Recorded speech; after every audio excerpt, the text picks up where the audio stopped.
Baik, bismillahirrahmanirrahim.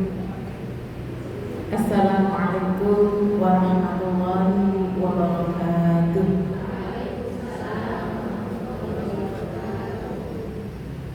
Ini udah pada sarapan belum?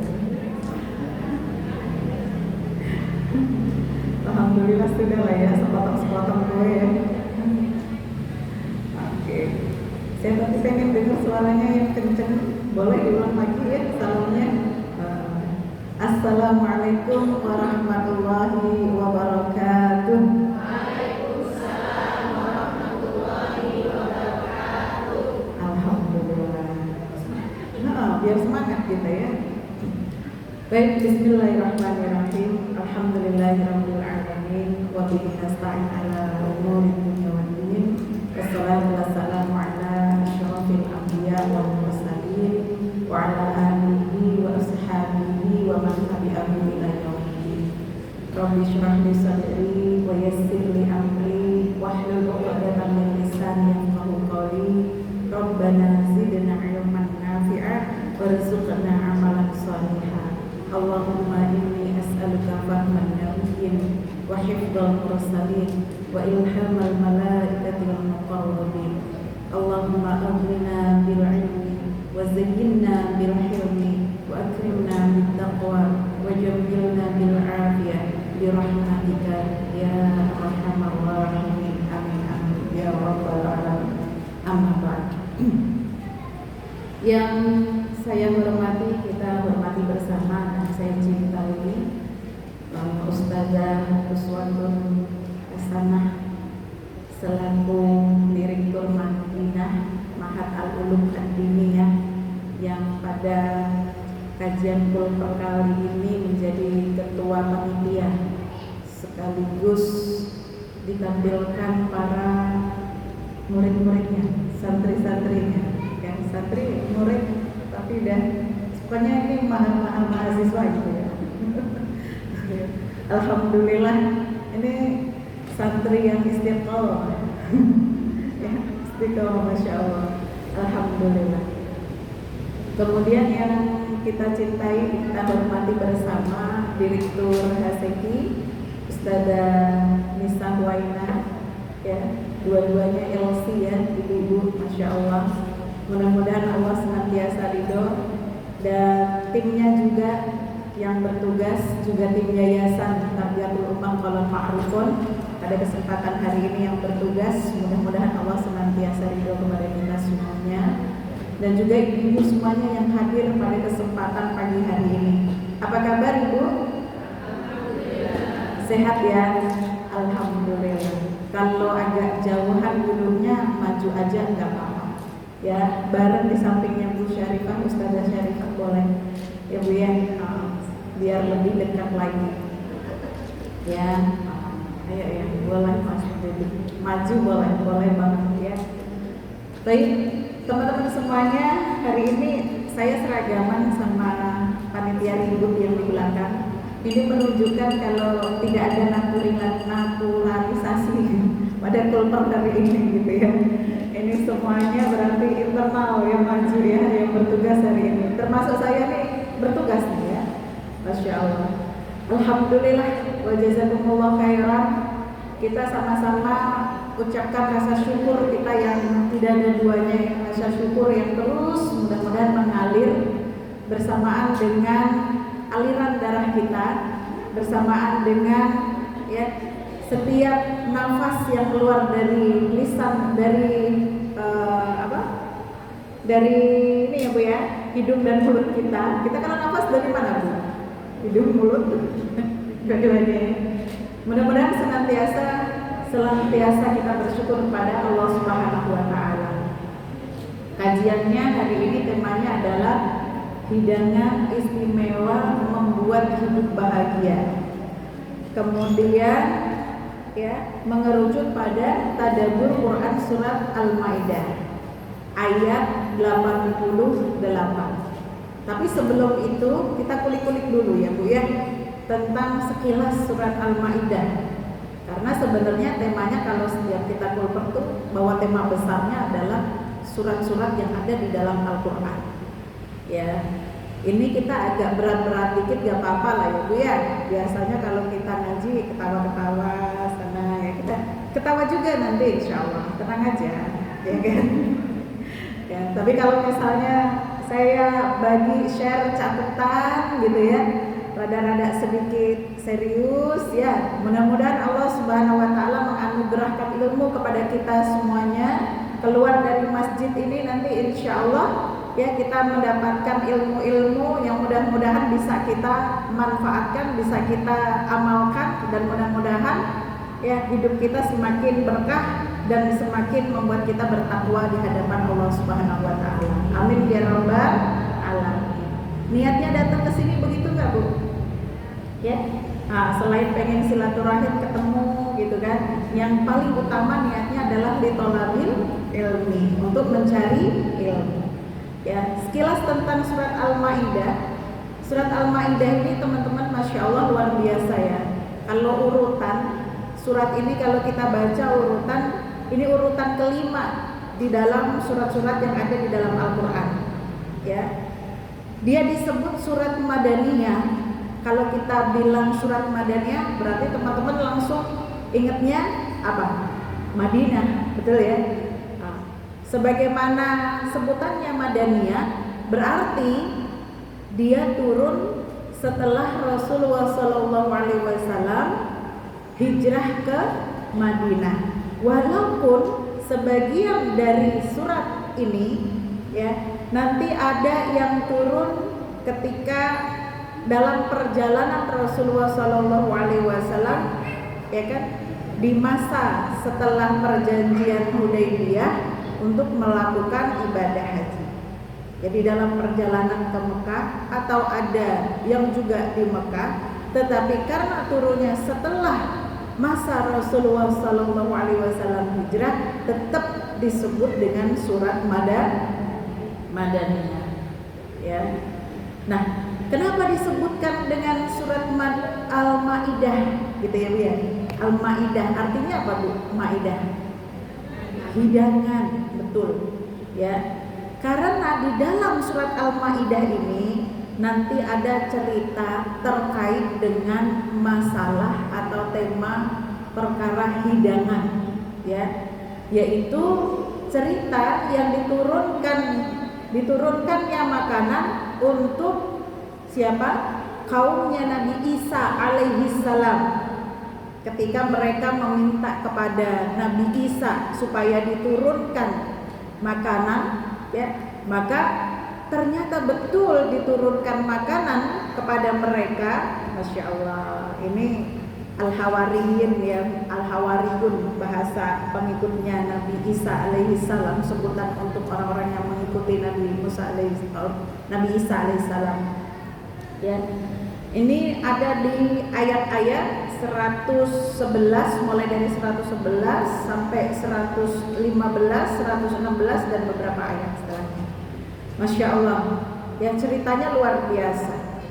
Ya, kita nggak usah terlalu dalam ceritanya, tetapi ala kulli hal untuk sedikit pengetahuan kita, kalau Allah Subhanahu wa taala pernah juga menurunkan makanan langsung dari langit, itu untuk umatnya Nabi Musa alaihissalam juga. Itu ceritanya ada di surat Al-Baqarah, betul? Ya. Itu yang disebut dengan manna wa salwa. Ya Bu ya. Berbeda dengan yang diturunkan kepada Nabi Isa dan kaumnya Nabi Isa. Tetapi sikapnya mereka kurang lebih sama. Ya. Tidak serta-merta membuat mereka yakin kemudian ya istiqomah dengan keimanannya kepada Allah Subhanahu wa taala. Bahkan ketika makanan yang diturunkan oleh Allah Subhanahu wa taala dari langit untuk mereka, setelah Nabi Isa berdoa kepada Allah Subhanahu wa taala sambil betul-betul memohon kepada Allah untuk betul-betul diturunkan itu makanan kepada kaumnya, ya Nabi Isa itu sampai nangis berdoanya sama Allah Subhanahu wa taala. Ya kan? Maka kemudian yang dilakukan oleh umatnya apa Bu? Mereka justru meragukan apa yang diberikan oleh Allah langsung dari langit, diragukan. Jadi mereka bilang sama Nabi Isa begini, Isa, kau makan dulu lah makanan ini, baru kalau kamu selamat, kalau kamu baik-baik saja, ya kan? Kami mau makan. Ini kalau bahasa kita, kurang ajar. Betul nggak Bu? Iya kan? Udah ya Allah gitu ya, diturutin. Nggak semua Bu, ya, nggak semua umat gitu ya, itu diberikan anugerah seperti ini. Ya, sepanjang di dalam Al-Quran kita membaca sampai di surat Al-Maidah itu ada di dalam surat Al-Baqarah umatnya Nabi Musa alaihissalam, dan di surat Al-Maidah ini umatnya Nabi Isa alaihissalam. Kemudian apa yang dilakukan oleh Nabi Isa? Ya, wah ini bahasanya kalau kita dah halus dada ya Bu ya, pada ngomel lagi ya kan? Ya, ini kebangetan, keterlaluan gitu ya. Lembutnya dan begitu lembutnya gitu ya. Akhirnya apa? Nabi Isa ceritanya ngajakin bahwa orang-orang selain daripada mereka diundang untuk memakan hidangan yang turun dari langit tadi. Ya, banyak sekali, bahkan sampai lebih dari 1000, ya, ribuan orang makan apa yang diturunkan oleh Allah Subhanahu wa taala, dan menakjubkannya, Masya Allah luar biasa. Mereka yang makan hidangan itu yang tadinya sakit, punya penyakit menahun, punya segala macam keluhan, ya, itu Masya Allah atas izin Allah Subhanahu wa taala bisa sembuh. Luar biasa. Melihat fenomena itu, barulah Al-Hawariyun itu, ya, mereka yakin dan mau memakan makanan yang turun dari langit. Maka di hari kedua ketika makanan itu turun, mereka ya mengambil makanan mau memakannya. Tetapi apakah sama yang turun hari pertama dengan hari kedua? Tentu tidak sama. Mereka nerimanya aja nggak sama, betul ya Bu ya? Jadi begitulah Bu, dalam Islam itu pada Allah Subhanahu wa taala itu begitu ya. Siapa yang dia menjadi proklamir kebaikan, yang menjadi orang yang pertama kali melakukan kebaikan, itu tentu akan berbeda kualitasnya dengan followernya. Gitu ya, makanya kalau bisa orang muslim itu begitu, dalam kebaikan itu kalau ada satu kebaikan itu suratul ijabah, ya, bersegera di dalam apa, memenuhi panggilan kebaikan tadi. Jangan nunggu teman-teman ada yang berangkat ya, sampai nyari temen dulu, ini ada kulper pada berangkat gak gitu. Kalau kalian berangkat aku berangkat deh, ini udah mulai senyum-senyum nih ibu, itu kayaknya ada yang begitu deh. Iya. Kalau ibu-ibu berangkat sama berangkat gitu, ya kan? Masya Allah. Padahal mah kalau ada kebaikan nanti juga akan ketemu banyak orang, bener ya Bu ya? Nanti di tempat banyak ketemu orang. Ya, ini karakter orang-orang Israel begitu Bu. Jadi jangan kita menjadi ya atau menghadirkan karakter buruknya Bani Israel ke diri kita, jangan. Na'udzubillahi min dzalik. Ya. Kemudian masa diturunkannya tadi surat ini adalah setelah Rasulullah SAW hijrah, sudah dibahas tadi ya. Sebagian ayat diturunkan di Mekah setelah masa Hudaybiyah. Bahkan surat ini dibaca oleh Rasulullah SAW ketika Rasulullah SAW Hujjatul Wada.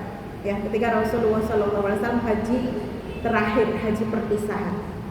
Ya, beliau mengatakan setelah membaca surat ini dengan selesai gitu ya, fi hujjatil wada, waqal, beliau mengatakan ya ayyuhan nas inna suratal maidah min akhiri ma nazala, ya ma nazal. Sesungguhnya surah Al-Maidah itu adalah surat yang terakhir turun. Masya Allah. Haji wada itu bagi orang yang mengetahui atau para sahabat-sahabat yang memahami ya bahwa ini adalah min alamatil akhir, ya, tanda-tanda akhir peristiwa atau tanda-tanda akhir apa Bu? Diutusnya Rasulullah itu, Masya Allah, sedih, nangis. Dan yang bisa menangkap sinyal itu siapa? Abu Bakar As-Siddiq. Sahabat yang lainnya ya belum menangkap sebagaimana Abu Bakar As-Siddiq. Beliau menangkap betul bahwa ini berarti adalah detik-detik terakhir beliau bersama dengan baginda Nabi Sallallahu Alaihi Wasallam. nggak pernah ketemu sama Nabi Muhammad SAW, ada nggak keinginan kita untuk berjumpa dengan beliau kelak di akhirat? Ada nggak kerinduan di hati kita untuk bersama-sama dengan beliau kelak di akhir zaman? Ya Allah, kita senantiasa berdoa, doa yang sering kita ucapkan dalam setiap majelis kita.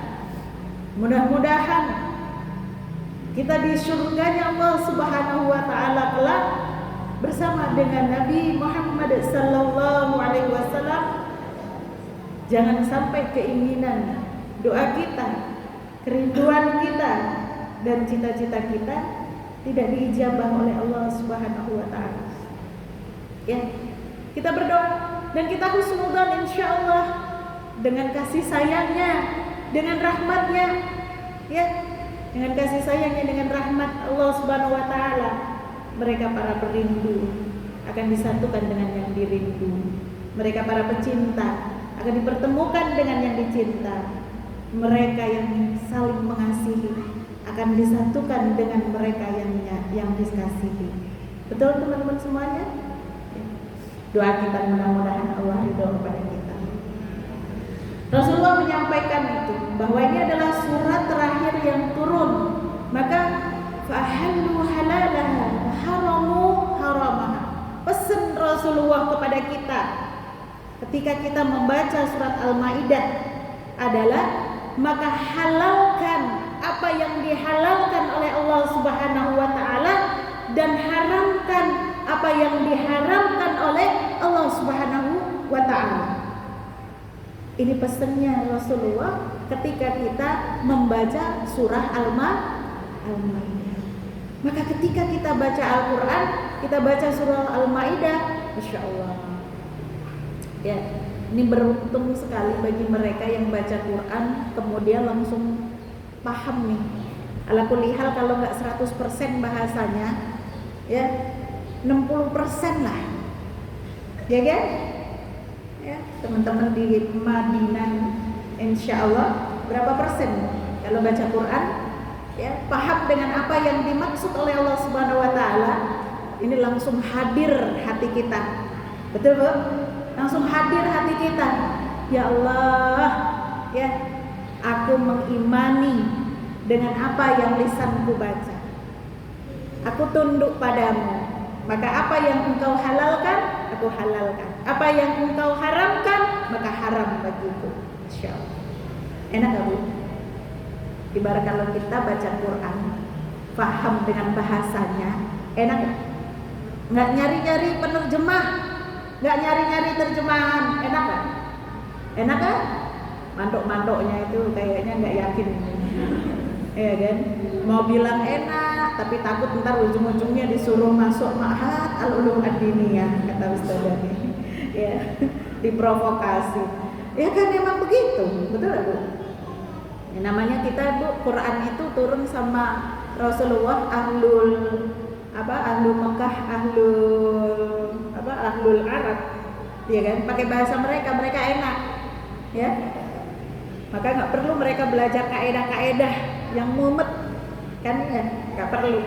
Tapi kan, Masya Allah, Al-Quran bukan hanya untuk mereka saja.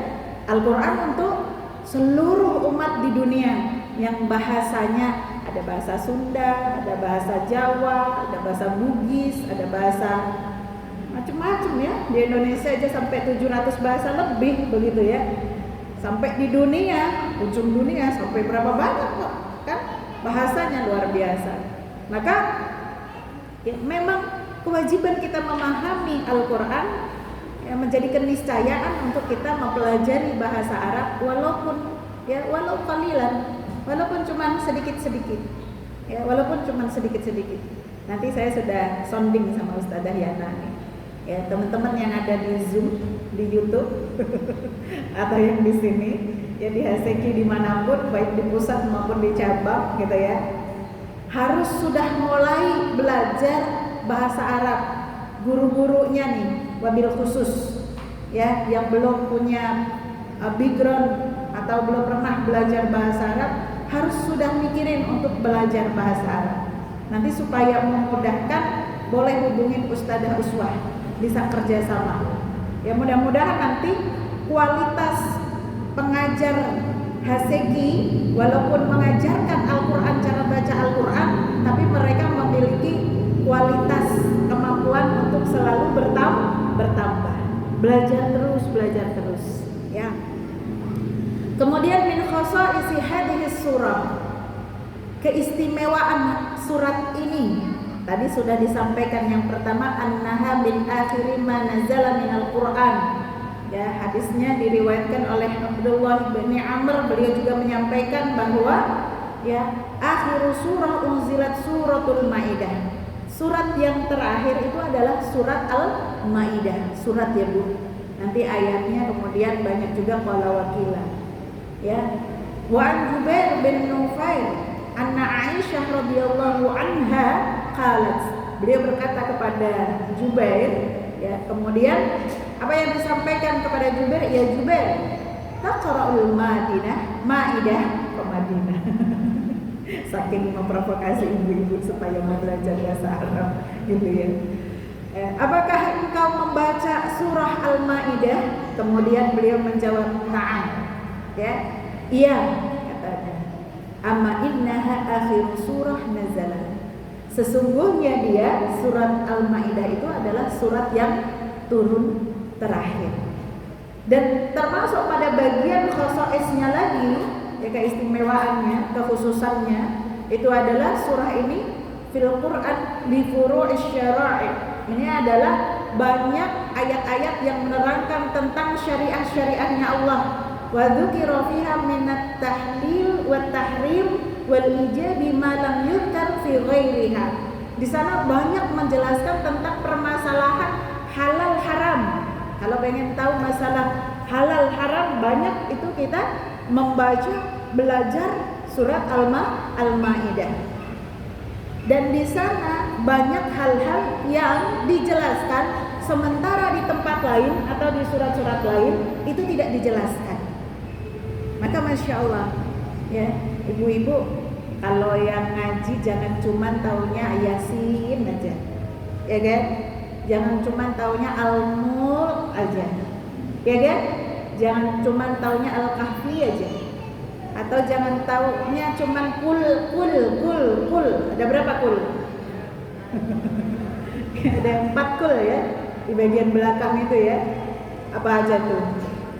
Qul ya ayyuhal kafirun, qul huwallahu ahad, qul a'udzu birabbil falaq, qul a'udzu birabbin nas. Ya. Nanti surat-surat yang lain cemburu, kamu nggak dipelajari, kok aku nggak nggak sering dibaca, kok aku nggak dibiasakan di lisannya gitu. Ya, apa tuh yang biasanya di lisan tuh udah terbiasa gitu. Bahasanya apa? Ngelambe kalau orang Jawa bilang. Ya kan? Ngelambe itu apa Bu? Lancar kalau dibaca. Ibu-ibu ngerasa nggak ada bagian-bagian bab Quran itu atau surat-surat ayat-ayat yang kalau kita baca tuh lancar gitu, gampang gitu, bacanya cepet gitu. Ya nggak? Terus ada nggak ayat-ayat Quran yang kita baca tuh kayaknya agak lama gitu bacanya? Betul nggak? Itu tanda-tanda kalau yang agak lama masih agak terbata gitu, berarti kurang sering kita bacanya. Benar ya? Ini ibu kalau baca surat Yasin pasti cepet tuh. Ya kan? Apalagi baca surat pendek-pendek tadi, wah udah nggak baca lagi tuh, udah hafal semuanya. Ya kan? Masya Allah. Kemarin baru aja saya ya melakukan ini ya, ngobrol sama santri Makro. Ada salah satu santri itu saya tanya, kamu kalau ngafalin Quran, ya kan, yang bisa diapalnya cepat, itu ayat atau surat yang bagaimana? Yang biasa dibaca, yang biasa didengar. Tapi begitu sudah mulai berasa sulit dan kesulitan banget ketika ayat-ayat itu yang ya udah mulai boring gitu, udah mulai lama nggak sering dibaca. Makanya kalau kita ngikutin para ulama salafus soleh, baca Quran tuh nggak boleh berhenti, betul Bu? Minimal kita khatam sekali 1 bulan, itu insya Allah nanti bibir kita akan terbiasa dengan setiap ayatnya, setiap kalimatnya. Ya, paling lama tuh. Ya, apalagi kalau bisa mengkhatamkan 10 hari, masya Allah, itu pasti ya akan sangat cepat sekali gitu ya, atau akan terbiasa sekali gitu ya dengan ayat-ayatnya. Ibu-ibu di sini khatamin Quran terakhir kapan? Puasa kemarin. Syawal sudah ada yang khatam belum? Hah? Geleng-geleng, ada yang sudah, ada yang belum. Orang tua makro mana? Orang tua makro. Angkat tangan semuanya. Orang tua makro yang sudah khatam setelah Syawal, sudah khatam Quran setelah Syawal. Angkat tangan. Paling belakang ada. Ya, paling belakang satu saja. Yang setelah Ramadan di Syawal ini, Syawal udah selesai kan Bu ya? Nah, itu panitia ada door prize gak? Ada katanya. Ya, yang paling belakang tadi angkat tangan dikasih door prize. Boleh ya, 1 ya. Alhamdulillah. Door prize-nya nggak berlaku buat panitia, nggak berlaku buat Ustazah Haseki. Ya, nggak berlaku buat Ustazah Haseki. Kalau Ustazah Haseki mah udah harus kata bolak-balik atuh. Ya Bu, masya Allah. Tema yang dikasih ke saya sebenarnya ayat 88 saja bahasannya. Tapi kalau kita merujuk referensinya pada kitab-kitab tafsir, itu tidak dibaca satu aja, nggak dibahas satu saja. Ya, dimulai dari bahasanya ayat 87, yaitu bunyinya begini. A'udzubillahi minasyaitonirrajim.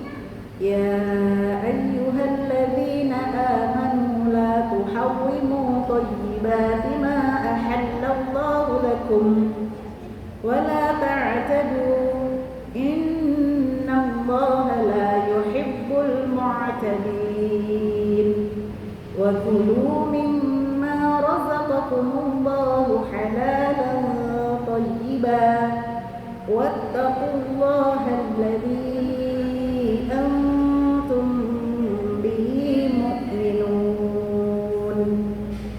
Perhatikan, diawali dengan kalimat ya ayyuhalladzina amanu. Itu ciri-ciri surat Madaniyah begitu Bu. Ya kan? Kan ada tuh di dalam Al-Qur'an ya ayyuhan nas gitu ya. Nah, kalau ya ayyuhan nas itu biasanya surat-surat Makkiyah tuh. Nanti secara umum tuh. Tapi kalau sudah ya ayyuhalladzina amanu itu salah satu ciri-ciri apa? Surat Madaniyah. Kemudian seruan Allah dikhususkan untuk orang-orang yang beriman. Dia sudah beriman nih, sudah masuk Islam. Maka orang yang masuk Islam, orang yang sudah beriman, dia siap ditaklif, mendapat beban syariah.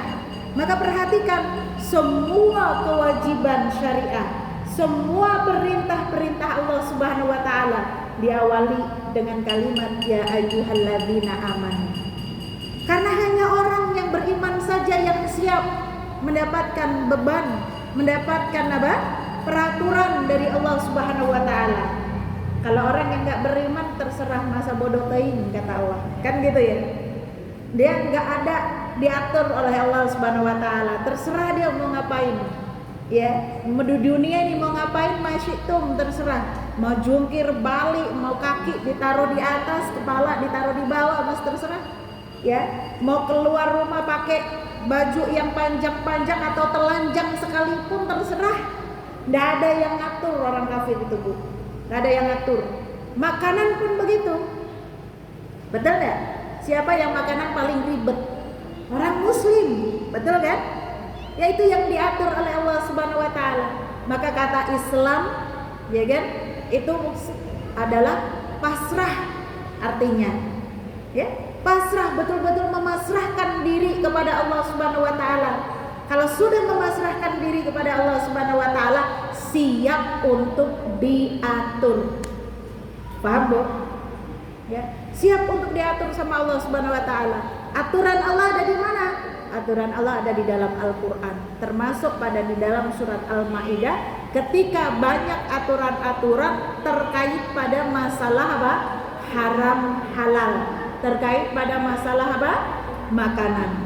Maka kita siap untuk menerima itu. Ya. Jangan iri sama yang lain, jangan iri sama orang kafir. Orang kafir boleh-boleh aja sih makan begini begono gitu ya. Kenapa kita ini nggak boleh, nggak begini, nggak boleh begitu gitu kan? Nggak usah nanya. Kalau kita sudah beriman kepada Allah Subhanahu Wa Taala, ngaku bahwa kita adalah seorang Muslim, seharusnya kita sami'na wa ata'na. Ini kalau guru saya bilang, ya Bu ya, dalam masalah keimanan kita, sami'na wa ata'na itu kadang-kadang kita menghadirkan sikap apa? Ya, sikap sisi bodohnya kita di hadapan Allah Subhanahu Wa Taala. Jadi orang taat itu nggak perlu cerdas, nggak perlu harus punya IQ tinggi, nggak perlu harus profesor, nggak perlu harus pinter, nggak perlu begitu. Ini logika yang dibangun betul, mudah untuk kita pahami. Maka kita nggak perlu cari-cari alasan, nggak perlu cari-cari kenapa ya, gitu. Betul nggak? Contoh misalnya Allah mengharamkan babi untuk kita, kan kita nggak perlu kenapa babi diharamkan untuk kita, kan nggak perlu begitu, betul nggak Bu? Ya, cukup saja kita mengimani kepada Allah Subhanahu Wa Taala, maka sudah selesai. Itu bentuk sami'na wa ata'na-nya kita, ya, sama Allah Subhanahu Wa Taala. Dalam hal keharaman Allah, kadang-kadang Allah menunjukkan, ya, atau kadang-kadang nanti dengan berjalannya waktu, ya, penemuan itu ketemu. Kenapa kemudian haram, kenapa nggak boleh, kenapa ini begini dan sebagainya. Kadang-kadang ketemu. Tapi ada, ya Bu ya, yang sampai sekarang ilmu teknologi secanggih apapun itu belum menemukan hikmah dan alasannya. Maka kita hadirkan itu, ya, sifat sami'na wa ata'na-nya kita, sifat tunduknya kita sama Allah Subhanahu Wa Taala. Nggak perlu apa Bu? Nggak perlu kecerdasan. Paham maksudnya? Paham? Ya. Tapi Masya Allah, ketika kita iman sama Allah Subhanahu Wa Taala dengan sesungguh-sungguhnya, Allah membuat hukum tidak untuk menyusahkan kita, betul? Ya, Allah memberikan ketetapan-ketetapan dan Islam itu justru untuk memuliakan kita.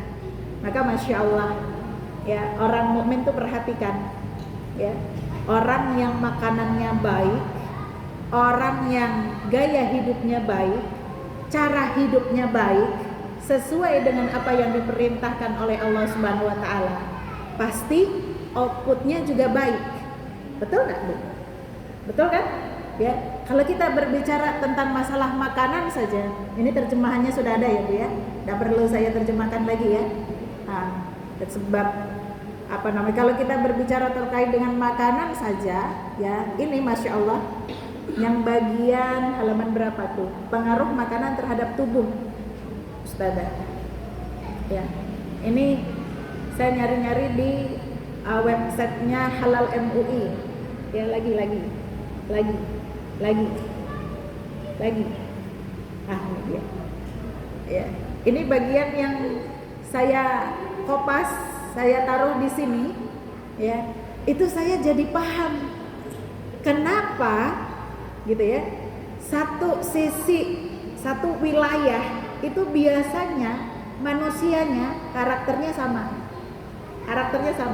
Itu ada hubungannya dengan masalah karena makanan yang dimakan itu sama.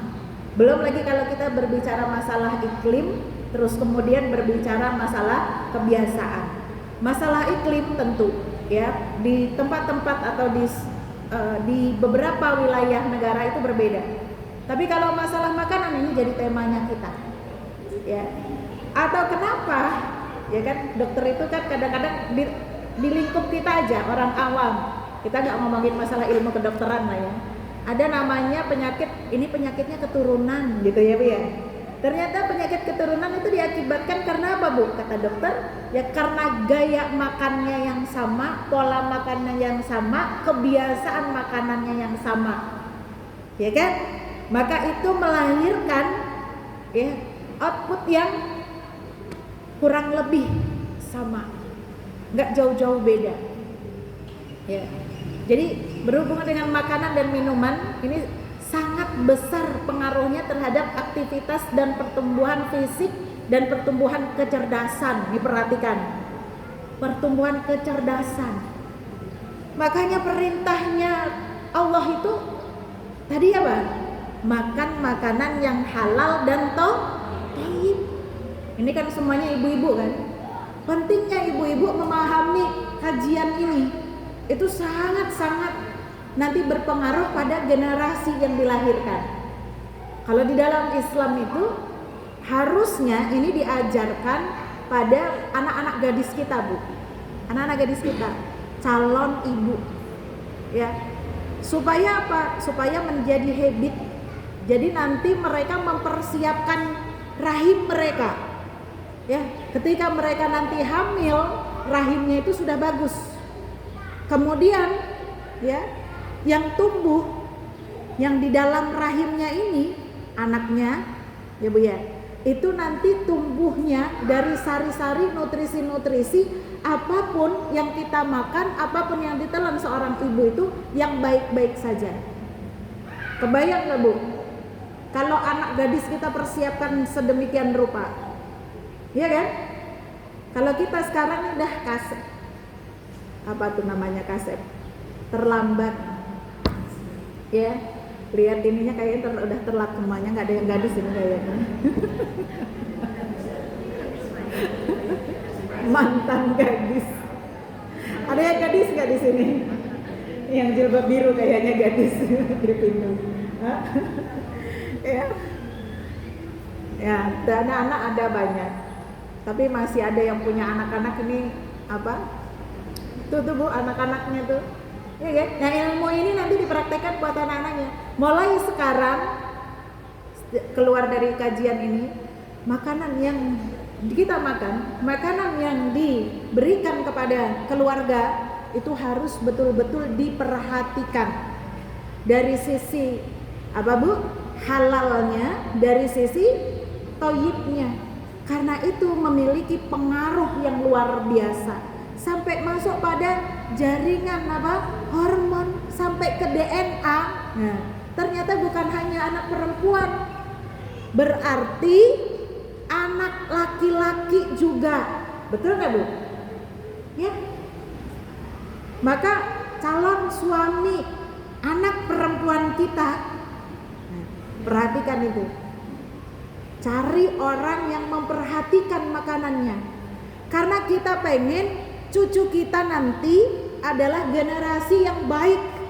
Betul? Dari sekarang sudah mulai harus disamakan persepsinya. Calon besan saya. Ya. Perhatikan asupan makan, ya kan? Anak Anda. Kan harus begitu. Ya. Mumpung nih satu kajian, ada banyak nih teman-teman ya, mau besanan monggo silahkan. Ya, dari sekarang udah mulai, Bu, mau nggak besanan sama saya? Kan gitu ya. Terus udah langsung ini Bu ya, nanti kalau besanan sama saya kita saling menjaga ya makanan anak-anak kita, gaya hidup mereka, betul nggak Bu? Tapi Masya Allah di hari sekarang ini gempurannya luar biasa, bener nggak Bu? Apa makanan anak-anak kita? Seblak. Ya Allah, saya sampai sekarang makanan yang saya nggak paham rasanya, definisi sebuah makanan itu seblak. Saya nggak ngerti nikmatnya seblak itu di mana. Ya, definisi makanan itu ada di seblak. Dari kerupuk yang begitu luar biasanya, pengusaha kerupuk dengan susah payah dijemur beberapa hari, udah kering, dimasukkan di air. Ya Allah, luar biasa. Ada bakso di situ, ada ikan di situ, ada ceker di situ, ada seafood di situ, macam-macam itu seblak, nggak ngerti itu, ya kan? Luar biasa orang Indonesia. Itu gempuran Bu.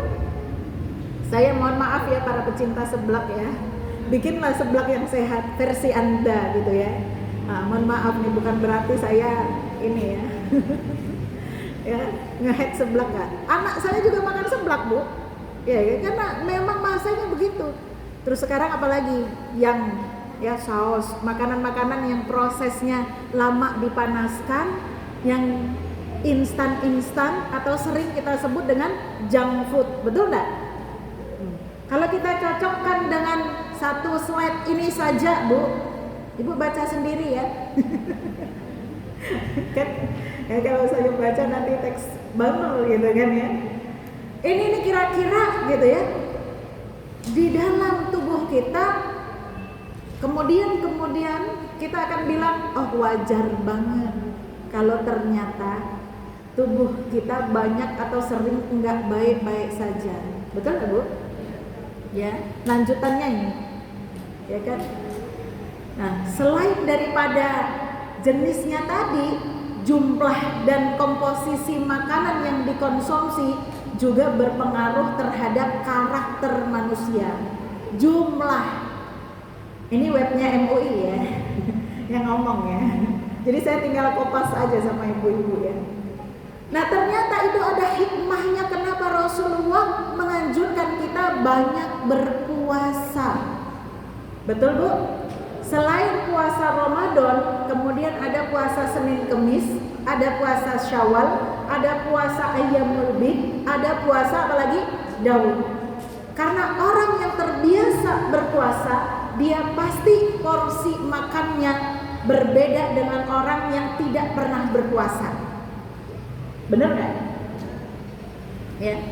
Maka orang yang terbiasa berpuasa, dia terbiasa mampu menahan hawa nafsunya, hasratnya tuh biasa ditahan.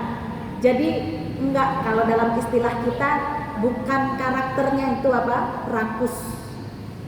Biasa aja. Lihat makanan banyak, lihat ini, itu biasa aja. Maka lihatin tuh kalau lagi majelis takliman. Ya, lagi banyak.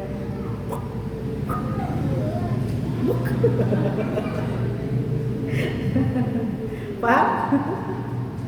Ya, atau kadang-kadang udah di tangan udah, di dalam tas udah, ya, yang di tangan ditaruh di dalam jilbab, saya belum. Ada yang begitu. Ya, alhamdulillah kalau di sini nggak ada. Ya kan? Di sono. Di ujung jauh. Ya, bukan di Pondok Are, enggak. Alhamdulillah, solihah semuanya. Ya. Sampai ke piring-piringnya dimasukin ke tas. Sampai ke piring-piringnya. Ya. Karakter orang yang membiasakan diri dengan berpuasa, insya Allah nggak rakus terhadap makanan. Coba perhatikan. Ya. Jadi kesimpulannya, makanan halal dan thayyib itu adalah makanan pilihan untuk kesehatan jasmani dan rohani. Itu ada di balik satu lagi slide-nya. Ya. Jadi dia menjadi makanan yang akhirnya memiliki pengaruh baik terhadap apa, Bu? Jasmani dan rohani. Kita balik lagi slide-nya, Ustazah. Balik ke sebab turunnya ayat. Ya, 2 ayat yang tadi dibahas, kita sudah ngomong kemana-mana, baru kita ngebahas sebab turunnya ayat. Nggak apa-apa ya, Bu? Ya, ayat ini banyak banget versi hadis tentang sebab turunnya ayat. Saya ambil satu saja dari tafsirnya Ibnu Katsir. Ya, dari Ibnu Abbas bahwa ayat ini diturunkan berkenaan dengan segolongan orang dari sahabatnya Nabi SAW yang mengatakan, ya, saking semangatnya untuk berislam, untuk beriman, mereka bilang begini, kalau gitu kita kebiri diri aja, kebiri tahu, ya, kemudian tinggalkan nafsu syahwat duniawi dan mengembara di muka bumi seperti yang dilakukan oleh para rahib di masa lalu. Ya, mereka saking semangatnya untuk beribadah, mereka ingin melakukan itu, ya. Tapi kemudian ketika berita itu sampai pada Rasulullah SAW, maka beliau mengirimkan utusan untuk disampaikan kepada para sekelompok sahabat yang memiliki keinginan untuk melakukan hal tersebut, ya. Kemudian Rasulullah bersabda, ya, apakah benar kalian begini dan begitu, ya, mengatakan ini dan itu, gitu kan ya. Benar. Kemudian Rasulullah bersabda, lakinni asumu wa uftiru wa usolli wa anamu wa ankihun nisa. Ya, tapi aku ini puasa juga berbuka, nggak puasa terus gitu. Ya, aku tidur, aku sholat juga aku tidur, nggak yang sepanjang malam sholat terus. Rasulullah juga tidur. Dan aku juga menikahi wanita. Ya, maka faman akhadha bisunnati fahuwa minni. Maka sabda Rasulullah, barang siapa yang mengamalkan sunnahku sebagaimana yang tadi disampaikan, nggak yang selamanya puasa, kadang makan, kadang puasa, ya, sholat, tidur juga, nikah juga, kan begitu. Ya, berarti dia termasuk golonganku, kata Rasulullah. Ya fahuwa minni, dia golonganku. Wa man lam ya'khud bi sunnati, barang siapa dia tidak mengambil sunnahku, dia hendak tadi seolah-olah mau merahib aja, ya, maka apa kata Rasulullah? Falaisa minni, dia bukan dari golonganku. Jadi perhatikan, Bu, Islam itu syariahnya menyeluruh, bukan hanya khusus dilakukan untuk pemuka agamanya saja. Oh, yang harusnya tahajud kan ulama saja, kita makan bukan ulama, nggak usah tahajud. Begitu, Bu? Enggak. Tahajud itu haknya siapapun yang dia adalah seorang muslim yang hendak mendapatkan keistimewaan di sisi Allah. Betul nggak? Siapapun boleh tahajud. Betul? Ya. Yang ngapalin Quran itu kan cuman kiai saja, ulama saja, ustadz saja. Saya mah nggak perlu ngapalin Quran. Begitu, Bu?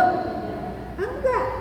Jadi Islam itu menyeluruh, kemuliaannya, ajarannya, ya, syariatnya, hukumnya untuk siapapun kita yang kita ngaku muslim.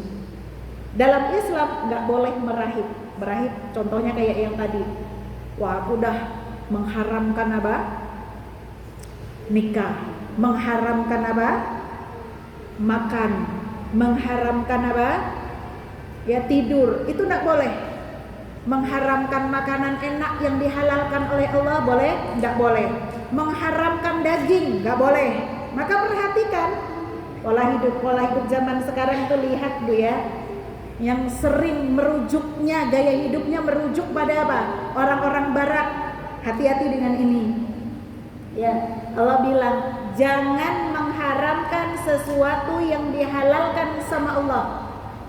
Ya kan? Maka nggak usah. Ya, aku mengharamkan daging bagiku. Nggak usah begitu.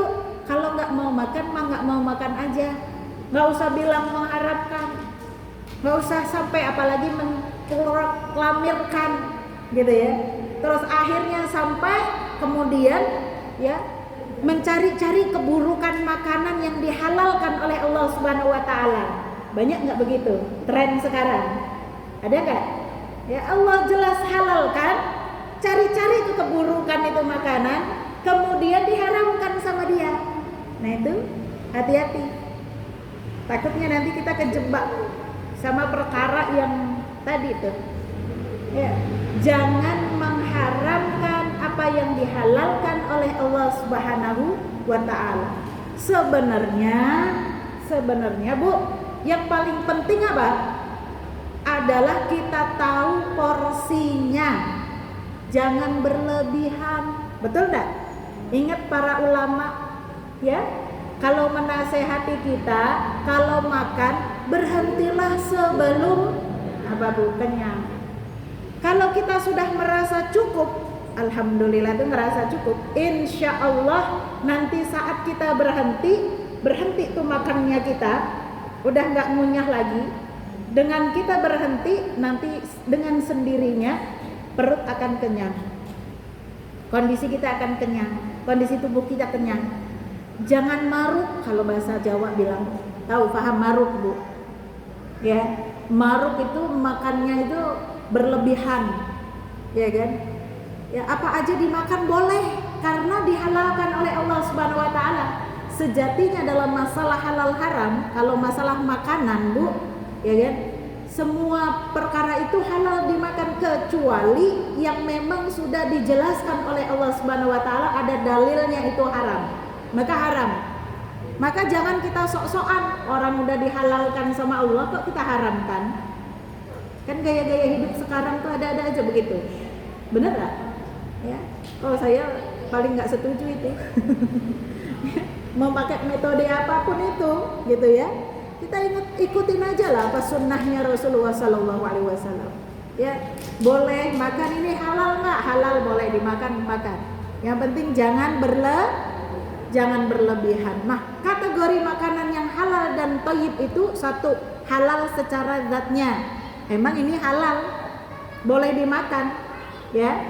Contohnya seperti misalnya daging sapi, daging ayam yang disembelih dengan menyebut nama Allah, ya kan? Buah-buahan, ya, tumbuh-tumbuhan yang tidak berbahaya itu kan banyak yang dihalalkan oleh Allah Subhanahu wa taala. Betul? Halal zatnya. Kemudian halal secara memperolehnya. Zatnya boleh halal, tapi bagaimana cara memperoleh makanannya? Nih hati-hati Bu, kebetulan kita orang tua, rata-rata ada orang tua makro datang di sini. Saya selalu bilang, ya, apa yang didapatin kita dalam hidup, apalagi ketika kita punya cita-cita ingin memiliki keturunan generasi anak yang hafal Quran, itu sebanding lurus dengan apa yang kita lakukan dan kita kerjakan juga ikhtiar kita, ya, dengan dari izin Allah Subhanahu wa taala. Kita pengen anak kita tuh hafal Quran, tapi kalau upaya kita untuk mendatangkan rizki banyak dari hal-hal yang syubhat, saya bilang syubhat. Kalau haram jelas pasti ibu-ibu tidak mau nyentuh, betul? Ya kan? Kalau masih ada aja yang menghalalkan dari cari rizki dari jalan haram, na'udzubillahi min dzalik, tobatlah sekarang. Tobat Bu, tobatan nasuha. Saling mengingatkan sama suami, saling mengingatkan sama pasangan hidup. Ini uang dari mana, dapatnya dari mana, bagaimana, halal enggak ini? Yang syubhat yang enggak jelas saja kalau bisa jangan. Rizki kita hafal Quran itu loh Bu, ya, kita sendiri itu ya juga sebanding dengan apa yang Allah izinkan sama kita. Kita bisa belajar mudah memahami ilmu Allah, ya kan? Bisa gampang ngapalin Al-Quran, punya anak yang bisa hafal Al-Quran. Itu semuanya rezeki yang Masya Allah luar biasa, perlu diupayakan dan diikhtiarkan. Maka salah satu ikhtiar kita adalah Bu, apa yang kita berikan, apa yang kita sampaikan, apa yang kita upayakan, itu semuanya dari hal-hal yang halal, yang thayyib, ya. Kemudian selain daripada halal secara tadi memperolehnya, ada juga halal secara pengolahannya. Tukang kue ada tukang kue. Ya. Tapi ibu-ibu semuanya kan tukang kue. Ya, ya. Emang dapurnya dipakai buat apa? Yang menyajikan makanan untuk keluarga kita siapa? Kita. Ya. Jadi kita tuh di rumah jadi koki, jadi master chef. Ya, perhatikan bahan-bahannya, apakah ini halal atau tidak, ya kan? Nah, jelas apa tidak, gitu ya. Kehalalannya, bahan ini mengandung sesuatu yang nanti kalau kita masukkan ke makanan kita jadi apa? Jadi tidak murni kehalalannya, jadi haram semuanya. Na'udzubillahi min dzalik. Merusak atau tidak, nah itu penting ya Bu ya. Halal secara pengolahannya, halal secara penyajiannya, halal secara prosesnya. Barulah kemudian, ya kan, bahasanya masuk pada tadi yang saya bahas, pengaruh makanan terhadap tubuh kita. Ya.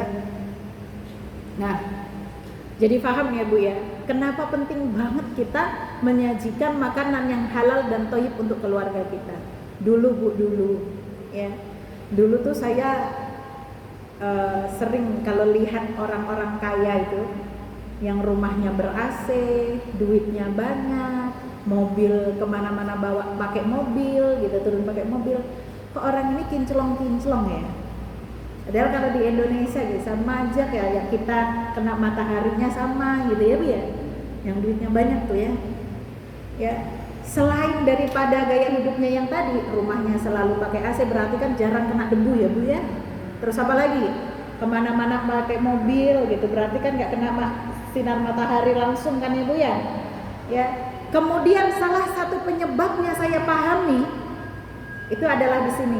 Ketika saya masuk ke sebuah supermarket, Ibu tahu semuanya supermarket itu, mau di-spill nggak namanya? Teoto, ya kan? Supermarket yang gitu ya. Kalau kita beli bayam 1 ikat, di situ itu 1 ikat harganya bisa 15.000. Sementara kalau kita beli di pasar harganya 5.000.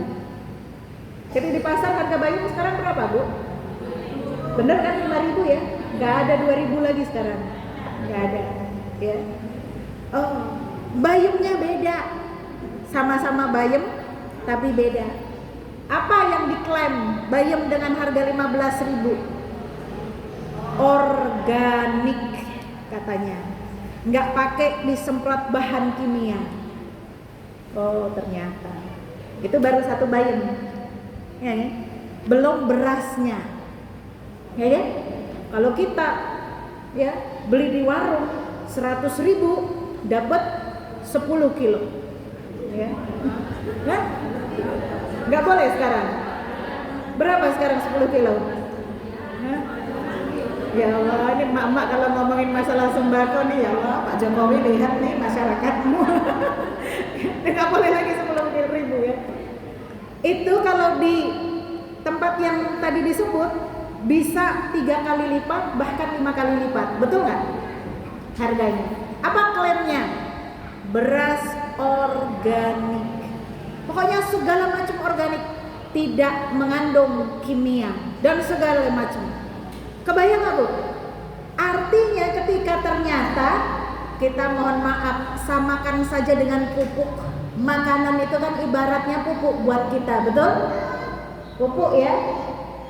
Yang pupuknya kualitas grade A sama pupuk kualitas biasa saja. Akhirnya saya menyimpulkan, oh ya wajar. Betul Bu? Ya wajar gitu ya. Kalau yang ono kinclong, yang ini gitu. Itu satu unsur aja ya. Tapi pasti ada beda lagi. Sono perawatan kita ya kan. Tapi ala kulli hal kan bukan itu jadi tujuan. Tapi artinya begini, itu masuk kategori thayyib Bu. Nggak harus mahal, betul nggak? Ya, tapi adalah bagaimana kecerdasan kita memilah dan memilih, ya kan? Kecerdasan kita memilah dan memilih sebagai ibu rumah tangga. Sebenarnya saya masih punya cita-cita suatu saat kita bikin kajian untuk mendatangkan betul-betul yang pakar dalam masalah ini. Kita kan udah bahas nih dari sisi agamanya, ya dari sisi ayatnya, dari sisi ininya. Setuju nggak? Kita cari pakar gizi atau dokter yang konsen, ya Bu ya. Kita tunggu untuk nanti ngebahas masalah ini, karena kan kita ibu-ibu semua, ngedidik anak-anak semua, sampai bagaimana kita menyajikan makanan yang halal dan thayyib. Siapa kira-kira pakarnya? Zaidul Akbar gitu ya. Siapa lagi? Ustazah nyari jadwalnya Ustaz Zaidul Akbar ya. Tapi kadang-kadang Ustaz Zaidul Akbar kalau kita simak itu ya kan, Masya Allah harus sumul banget itu nyimaknya ya. Cari betul-betul yang resep murah meriah untuk kita ya. Nggak harus gimana supaya nggak harus garam Himalaya, kan kita ke Himalaya kan susah ya. Ya Masya Allah ya. Oke, yang terakhir, bahasan yang terakhir ya, masalah bahagia. Oh ini bahasan 2 sebelum terakhir. Saya punya catatan Ibu ya, kan ini karena judulnya ada masalah bahagia-bahagia gitu ya. Jadi kalau masalah bahagia itu Bu, yang mempengaruhi ya hormon bahagia itu ada 4 hormon bahagia untuk menjaga kestabilan emosi. 1 dopamin, 2 serotonin, 3 oksitosin, 4 endorfin. Ya. Jadi semuanya itu secara kimiawi dalam tubuh kita itu yang akan menimbulkan perasaan bahagia. Kita langsung saja, nggak usah dibahas apa itu secara teoritisnya ya. Nanti kita langsung masuk ke makanan-makanan yang membuat ya kan hormon-hormon tadi muncul dalam diri kita. Nah, saya googling di Halodoc. Ya, berarti ini agak terlebih lah ya Bu ya. Terpercaya gitu kan. Kalau cuman Bu Isti yang ngomong, ini kan Bu Isti bukan pakarnya gitu ya. Jadi saya menyontek sama pakarnya. Makanan yang kaya probiotik itu yang pertama, ya. Probiotik itu seperti apa Bu? Keju, Yakult gitu ya. Ya. Terus kemudian makanan-makanan yang kaya serat, buah, sayuran gitu ya. Terus kemudian telur, coklat hitam, teh hijau dan kopi. Nah, itu makanan-makanan yang bisa ya mengeluarkan ya kan hormon-hormon bahagia. Ya kan? Nah, kemudian sebenarnya kita memakan sesuatu. Ini udah ada panitia datang nih, Bu Isti keenakan dibahas nih ya. Nah, Ustazah udah 5 menit. Dampak dalam diri yang mempengaruhi ketakwaan kita selain daripada yang tadi disampaikan. Ustazah boleh di slide-nya lanjut, dampak dalam diri yang mempengaruhi ketakwaan judulnya. Nah, ya. Yang pertama, dikabulkannya doa. Jelas hadisnya. Ya. Bagaimana mungkin orang yang datang kepada Allah Subhanahu wa taala dalam keadaan semuanya haram, makanan yang dimakan haram, pakaiannya haram, gitu ya. Kemudian wasilah, ongkos yang digunakan juga haram, semuanya haram. Walaupun dia mengibah Allah, ya kan? Tapi semuanya penuh dengan keharaman. Ya, bagaimana mungkin akan dikabulkan doanya sama Allah Subhanahu wa taala? Itu selaras dengan apa yang tadi saya sampaikan, ya. Ngaji pengen ngapalin Quran, ya kan?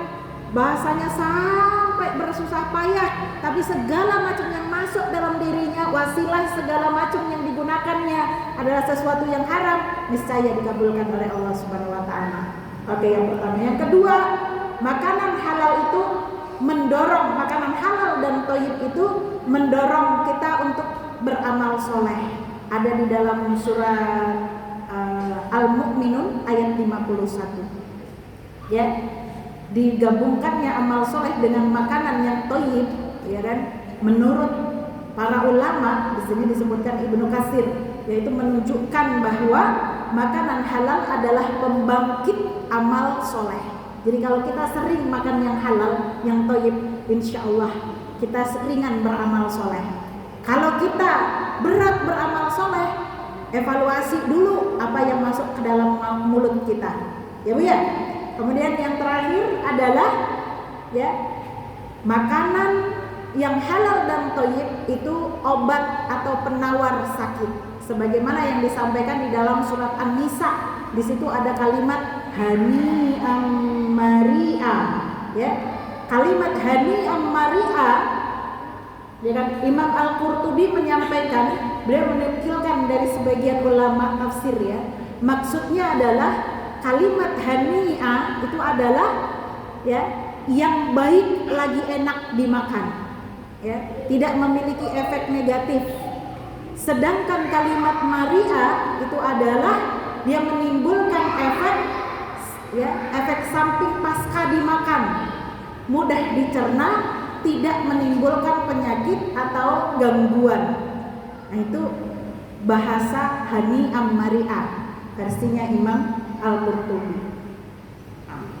Itu dampak makanan dalam Al-Quran. Kemudian konsep bahagia dalam Al-Quran, sedikit ya teman-teman ya. Konsep bahagia di dalam Al-Quran, lanjut Ustazah. Ya, ini banyak kalau wakilah ya, penerjemahannya ininya segala macam tuh enggak ada ya di sini ya. Oh, berarti belum saya sampaikan ya. Ibu-ibu catat ya surat-suratnya, ayat-ayatnya. Ya, bentar.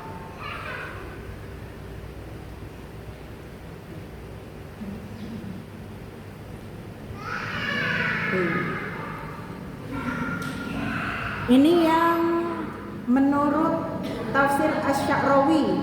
Ya, kriterianya itu satu orang yang banyak berbuat kebaikan. Dalilnya surat Al-Mu'minun, ya kan? Al-Mu'minun ayat 102. Kemudian surat Al-Hajj ayat 77. Karena kurang 5 menit lagi, jadi langsung aja. Yang kedua, melaksanakan amar ma'ruf nahi munkar. Dalilnya ada di surat Ali Imran ayat 104 dan di surat Al-A'raf ayat 157.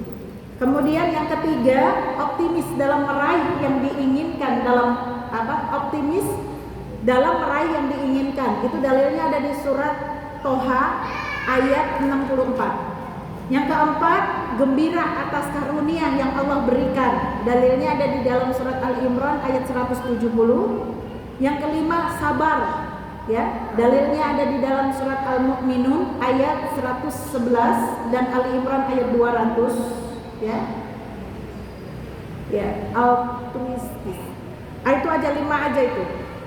Ya, ada satu lagi tapi nanti kalau dijelaskan lebih ini lagi, lebih lama lagi, ya kan? Nah, tapi saya mau meringkas dalam versi kesimpulan saya sendiri, ini dalam teori saya sendiri, orang yang bahagia itu siapa? Ya, dan ini teori saya bisa dipertanggungjawabkan nanti insya Allah sampai ke depan Allah Subhanahu Wa Taala. Ya, menurut saya orang yang bahagia itu adalah orang yang bersyukur. Saat kita bersyukur, kita bahagia. Gimana Bu? Percaya? Ya. Saat kita bersyukur, kita bahagia. Maka simpel saja. Kita melakukan kebaikan, kita bahagia, senang, bersyukur, bahagia. Betul tak Bu ya? Segala sesuatu tadi bisa diambil satu kesimpulannya, ya kan? Saat kita bersyukur, kita bahagia. Masya Allah. Maka teman-teman semuanya berbahagialah dengan bersyukur. Jangan nunggu bahagia dulu kalau uangnya banyak, ya. Kalau kebutuhan tercukupi, kalau segala macam kemewahan ada di tangan kita. Kayaknya aku baru bahagia. Selama ini aku belum bahagia, ya Allah. Ngenes banget orang yang hidup kayak gitu. Kesian. Iya, kalau dia nanti dapat kenikmatan seperti itu. Kalau dia nggak dapat kenikmatan seperti itu sampai meninggal, berarti selama hidupnya nggak akan bahagia, betul? Tapi kalau kita menyamakan bahwa bahagia itu sama dengan bersyukur, ketika kita bersyukur, Ibu kalau bersyukur pasti bahagia, betul nggak? Pasti lagi seneng, betul nggak? Ya, apapun kondisi dan keadaan, ya kan? Nah, insya Allah kita tidak perlu lama-lama untuk bahagia. Bahkan kita bisa bahagia setiap saat, betul? Betul ya. Alhamdulillah. Ini saja yang bisa saya sampaikan. Alhaqqu min rabbikum fala takunanna minal mumtarin. Atas kekurangan dan khilafnya, ya sama-sama kita bermohon kepada Allah Subhanahu Wa Taala, ya, dan mudah-mudahan Allah ridho kepada kita semuanya. Wabillahi taufiq wal hidayah. Wassalamualaikum warahmatullahi wabarakatuh.